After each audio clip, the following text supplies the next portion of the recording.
சாவடிங்க. எங்க வந்து அரசரிக்காடு ஏரியா. இதுல பாத்தீங்கன்னா 70 வருஷமா எங்களுக்கு எந்த ஒரு பாதையுமே கிடையாதுங்க.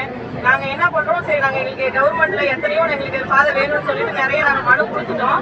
மனு கொடுத்ததுக்கு அப்புறமா பாத்தீங்கன்னா வந்து இது வந்து பட்டா இடத்துல வந்து ரோடு போடக்கூடாது அப்படின்னு சொல்லி சொன்னாங்க. நாங்க உடனே எல்லாரும் எங்க சைடு இருக்க காட்டுக்காரங்களாம் கூடி எங்களோட சொந்த பட்டா நிலத்தை வந்து நாங்க கவர்மெண்ட்டுக்கு எழுதி கொடுத்துட்டோங்க. கவர்மெண்ட்டுக்கு எழுதி கொடுத்தப்போ மலர்வெளிங்கிறவங்களும் அவங்களும் சேர்த்து எழுதி கொடுத்தாங்க. சார் எழுதி கொடுக்கல, அவங்க வந்து எல்லாம் கல் போட்டு எல்லாம் இடம் அங்கேயே வந்தாங்க, எல்லா ஆபீசரும் வந்தாங்க. இப்போ அதை வந்து காமிச்சாச்சுங்க. அதுக்கப்புறம் வந்து பாத்தீங்கன்னா ரோடு போடுங்க அப்படிங்கிறதுக்கு நாங்க எழுதி கொடுத்த இடத்தையும் மண் போட்டு எல்லாம் நிறைவிட்டு வந்து தடத்துக்கு வந்து ஒத்துக்க மாட்டேங்கிறாங்க. நிறைய மரவள்ளி கிழங்குல இருந்து பாத்தீங்கன்னா சோளத்துல இருந்து நிறைய நம்ம பயிர் வந்து பண்ணிருக்கோங்க. பல லட்சம் நாங்க முதலீடு பண்ணிருக்கோங்க. எதுவுமே எங்களால வந்து விளைவிச்ச பொருளை வெளியே எடுத்துட்டு வர முடியலங்க. பாதை வசதி கிடையாது.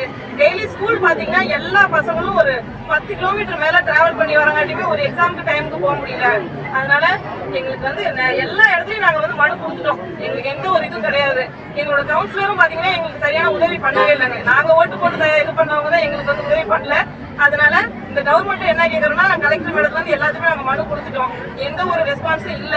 விவசாயிக்கு இந்த நிலைமைனா என்ன சொல்றதுன்னு தெரியல. அதனால ரொம்ப நாங்க கஷ்டப்பட்டு இருக்கோம். எங்களுக்கு வந்து கலெக்டர் மேடம் வந்து எங்க இடத்த வந்து பாக்கணுங்க. எல்லா ஆபீசரும் வந்தாச்சு, எந்த ரெஸ்பான்ஸும் கிடையாது. கலெக்டர் மேடம் வந்தே ஆகணும். வந்து பார்த்துட்டு எங்களோட அன்றாட தேவையை வந்து பூர்த்தி செய்யணும். எவ்வளவுதான் நாடு முன்னேற்றம் அடையுதுன்னு சொன்னாலும் பாதையே இல்லைங்க. இதுக்கு மேல என்னங்க முன்னேற்றம்? அதனால மேடம் வந்து வரணுங்க. கலெக்டர் மேடம் வந்து எங்களுக்கு பாதை வந்து எங்களுக்கு சரி பண்ணி. செய்திகளை உண்மைத்தன்மையுடன் உடனுக்குடன் தெரிந்து கொள்ள தி கிரேட் இந்தியா நியூஸ் சேனலுக்கு சப்ஸ்கிரைப் செய்து எங்களுடன் இணைந்திருங்கள் எப்போதும்.